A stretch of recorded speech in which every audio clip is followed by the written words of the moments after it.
Let's not mess up again. Thank you. And I call Jim Allister. Thank you, Mr. Speaker. What a telling commentary on what passed for government in this House. That a report such as this, a report which pulls its punches in so many ways, nonetheless is driven to the basic recommendation that a minister should always read the legislation they bring to this House. How fundamental is that? And to think that a Lord Justice of Appeal and two colleagues have to make such a recommendation is a damning indictment of what passed for government in this House. To think that they have to add to it the fact that minutes should be kept of meetings just tells us what a quagmire we were in terms of governance in this place. And the fact that, of course, that first recommendation arises from the actions of a minister who's now the First Minister, I think brings home to us just how dire things have been.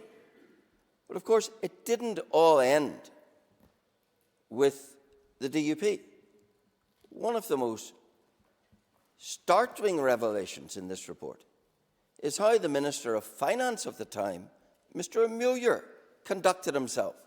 How, when it came to looking at a business case from the Department of the Economy about the future of RHI, he wasn't able to make a decision, wouldn't make a decision until he consulted with, not just consulted with, until he got the consent of a shadowy figure, Mr. Ted Howell. He sent him an email. Would you be content? Would you, Mr. Howell, be content if I signed off the business plan on Wednesday?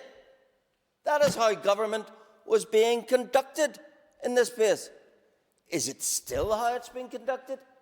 Does that explain the transformation from last Thursday of Michelle O'Neill supporting the First Minister to Friday morning repudiating what had been decided about schools? Was there another communication with another shadowy figure? Has anything changed? I listened today to the Finance Minister telling us, oh, we're going to have wonderful codes and new directions and new statements. I've read such as have been published already. I don't see a word in what's been published from the current Finance Minister which would stop another O'Mueller Howell experience. Nothing in that rules that out. So, are we really moving forward a change at all? And then we consider other ministers who were in office. We had Simon Hamilton, the Minister of the Economy, colluding with SPADs to leak emails to take the heat off his own party. And then with a minister, Mr. Bell, whom obviously the panel barely believed a word he said. Likewise with the DUP Chief SPAD, Timothy Johnson. Didn't find him credible on key issues. That is a reflection of the state of misgovernment that we are in. And a report which does pull its punches, no doubt with some deference to the delicacy of these institutions, but a report that does pull its punches on all these matters cannot, of course, avoid those issues. And the question going forward is, will this House avoid them? Or will this House face up to them? They've already been mentioned, but one of the groups of people we need to consider the most today are the innocent victims of RHI, the farmers who put faith in Mrs. Foster's letter to the banks, who went out and dug themselves into debt, believing these proposals were grandfathered, only to have the rug pulled from under them, only to be given tariffs which are less than anywhere else in these islands.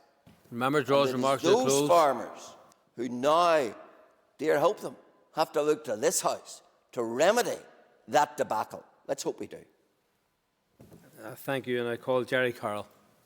Mr. Speaker, 3 years ago most people would have been unfamiliar with the details of the RHI scheme, but